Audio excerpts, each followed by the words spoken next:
Look, I'm not saying I'm a petty guy, but if you steal from me long enough, I will absolutely become one.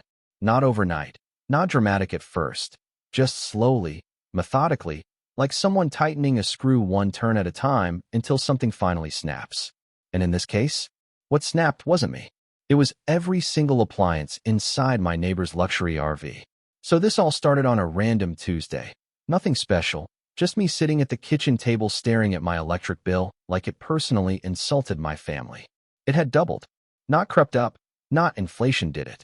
I'm talking a full-on jump that made me think I left something running for a month straight. And I live alone.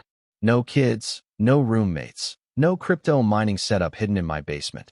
Just me, a coffee maker, and a weed trimmer I barely even use. So yeah, something fell off. Now my place backs up to an alley, and I've got this detached garage behind the house. Nothing fancy, just wood siding, a rolling door, and on the back wall there's a standard outdoor outlet. Regular 110. I use it for yard tools, maybe a shop vac on weekends, nothing crazy. But that outlet, that little, innocent-looking box, that's where this whole mess started. Couple days go by, and the bill is still bothering me. You know that feeling when something doesn't add up, but you can't prove it yet? Yeah, that. So I left work early one afternoon. No plan, just a gut feeling. I pull into the alley, and right away I see it, this thick, bright orange extension cord stretched across the gravel like some kind of lazy snake. And I just sit there in my truck for a second, staring at it, following it with my eyes from my garage, across the alley, straight into the side panel of this massive RV parked behind my neighbor's place. Now this RV wasn't some beat-up road trip relic. No. This thing was shiny, polished, one of those I want people to notice I spent money kind of vehicles. Slides, tinted windows, probably a flat screen inside bigger than mine. And plugged into it was my electricity. My neighbor, let's call him Derek, had just bought that thing maybe a month earlier. The kind of guy who waves a little too confidently, you know? Always acting like he's doing better than everyone else, but somehow still cutting corners in the weirdest places.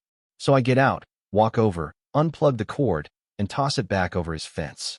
Not aggressively, just firmly. Like, hey, we're not doing this. Next day, plug back in.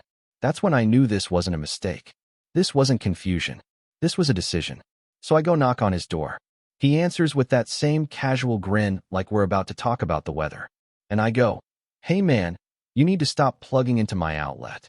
And he pauses, just for a second, then shrugs. Oh, that's yours?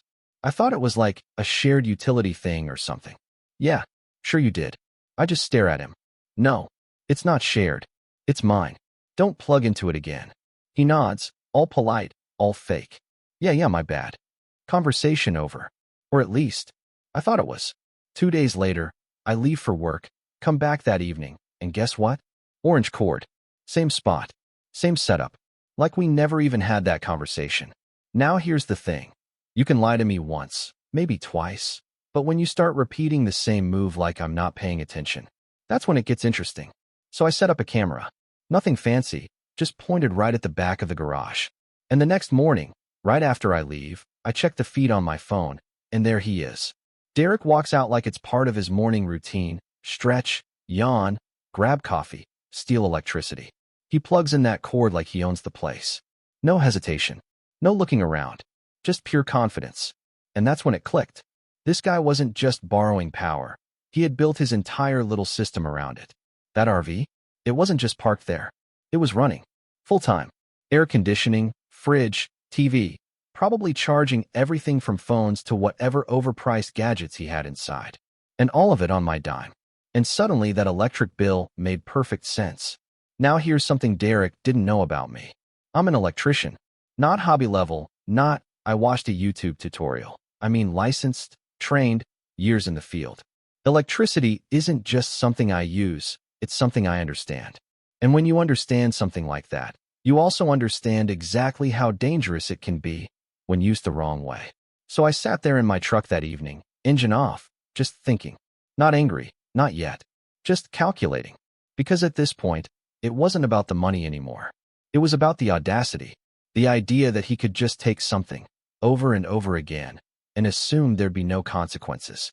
And that's when the thought hit me, slow, quiet, almost funny at first. If he wants electricity so badly. I leaned back in my seat, looking at that orange cord stretched across the alley. Maybe I should give him more than he asked for. And right there, that was the moment this stopped being a problem and started becoming a plan. Now let me pause the story for a second, because what Derek was doing, that wasn't just annoying, it was actually a pretty textbook situation once you look at it the right way. And yeah, I know it feels like just plugging into an outlet, but legally and psychologically, there's a lot more going on under the surface.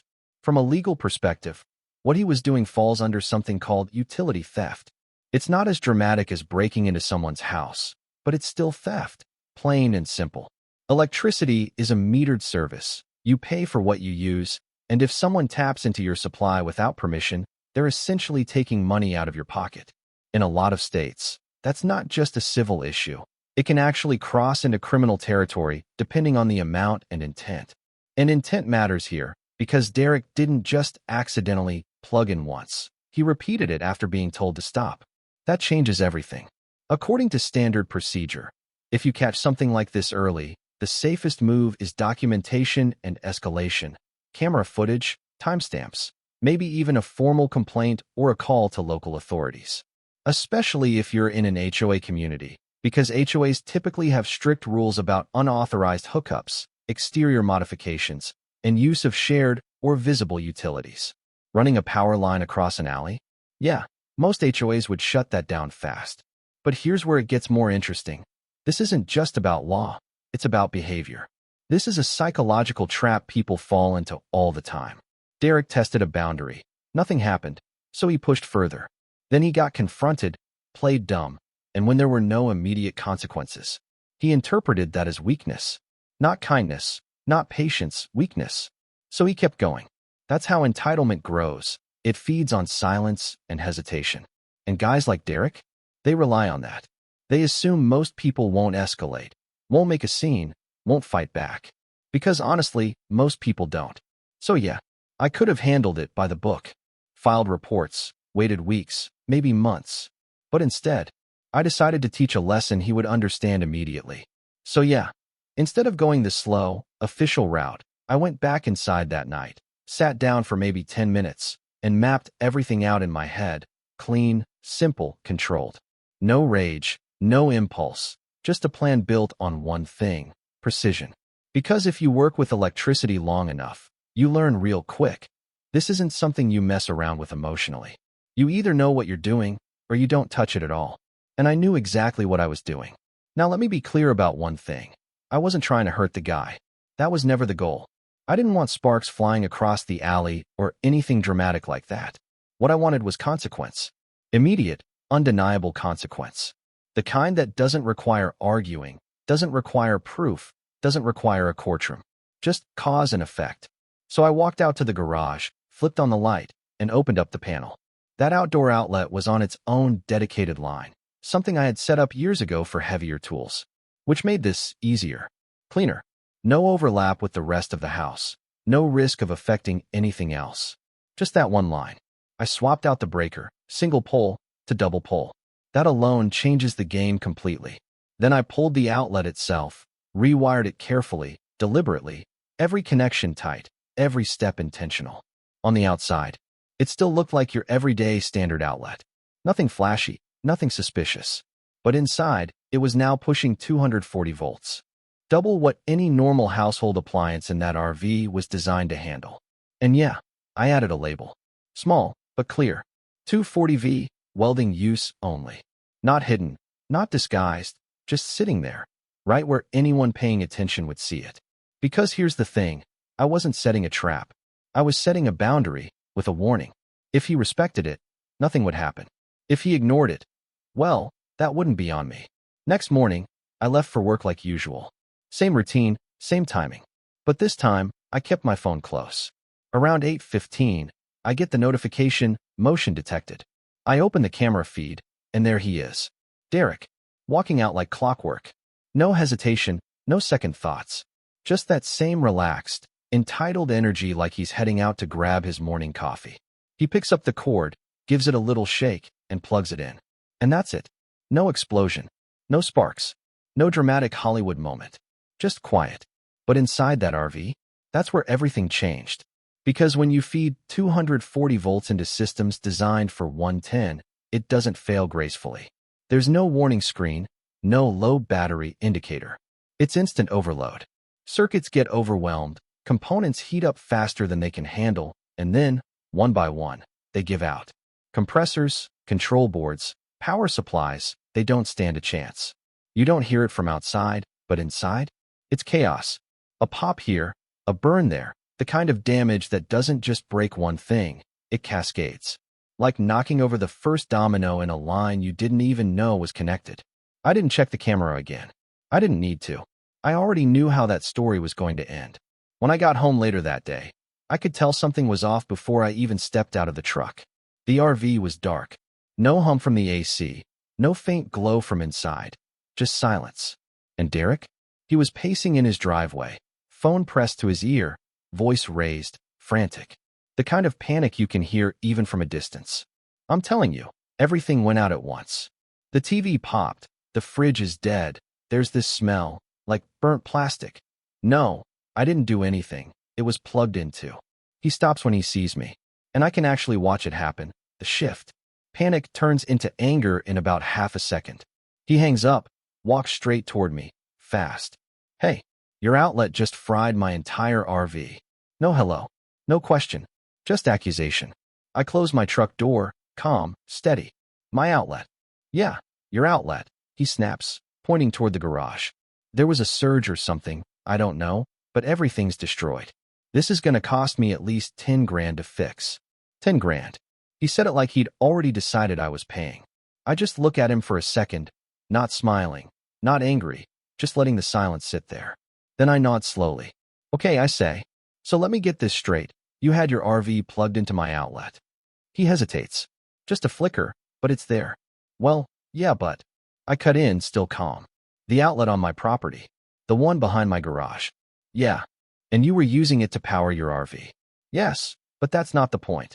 I tilt my head slightly, like I'm genuinely trying to understand. No, I think that is the point. Then I gesture toward the wall.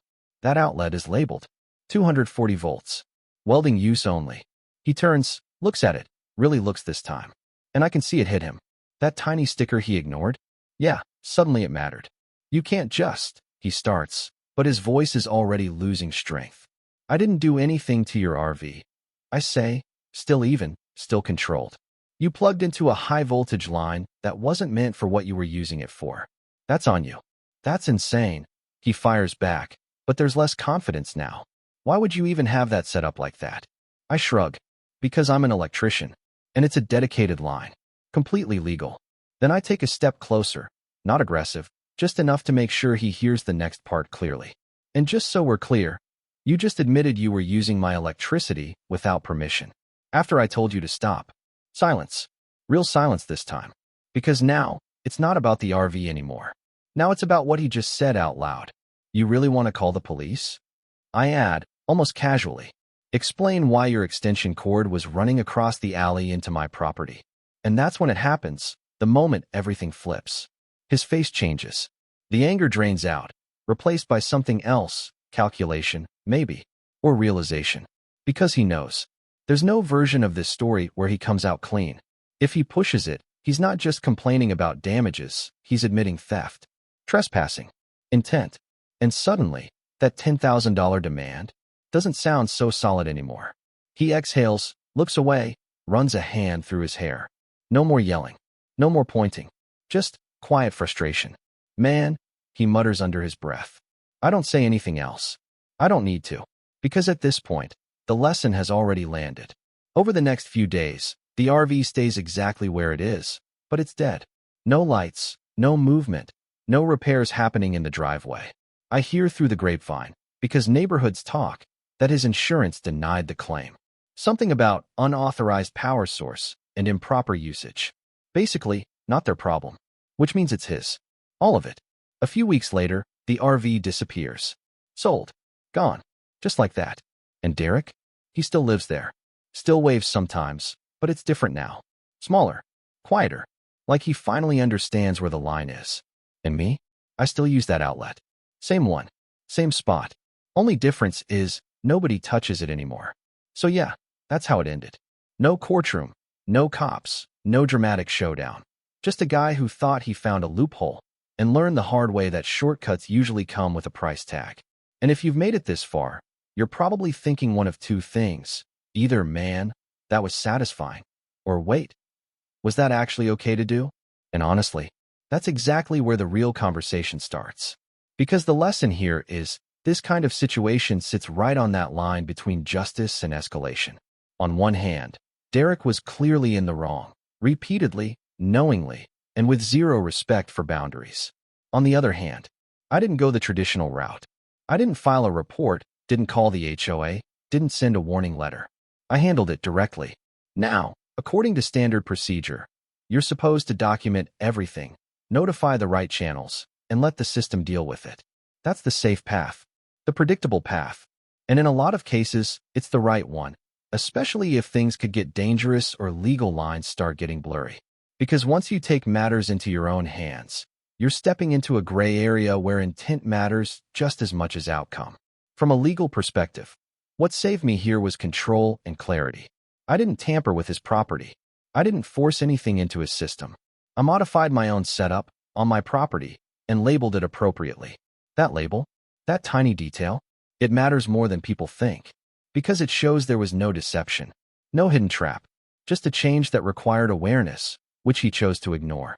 But let's zoom out for a second, because this isn't just about wires and voltage. This is about boundaries.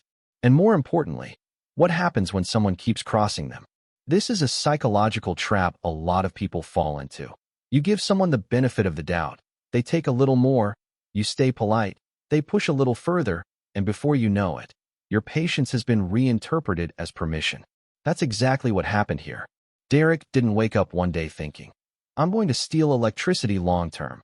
No, he tested the line, saw no immediate consequences, and slowly rewrote the rules in his head. That's how entitlement grows. Quietly, incrementally. And the longer it goes unchecked, the harder it is to stop. So the question becomes, where do you draw the line? Do you go by the book, even if it takes weeks or months to resolve? Or do you step in early, make it clear, and risk being seen as the bad guy for pushing back harder than expected? There's no perfect answer, because every situation is different. Every neighbor, every environment, every set of rules, it all changes the equation. If this had escalated differently, if someone had gotten hurt, if there was no warning label, yeah, this story could have gone in a very different direction. And that's the part people don't always think about. Revenge feels good, but it also carries risk. That's why the lesson here isn't do what I did. It's understand why it worked and where it could have gone wrong. Understand that boundaries need to be enforced, but how you enforce them matters. Timing matters. Documentation matters. Awareness matters. Because at the end of the day, you're not just reacting to someone else's behavior. You're setting the standard for what you're willing to tolerate moving forward. And once that standard is clear, most people adjust real quick. Derek did. No more extension cords. No more excuses. Just distance and a quiet understanding that some lines you don't cross twice. So I'll leave you with this. What would you have done? Would you have reported it, waited it out, played it safe? Or would you have handled it yourself? And if you did, where would you draw that line between teaching a lesson and going too far? Drop your thoughts below. I'm genuinely curious how other people would have played this.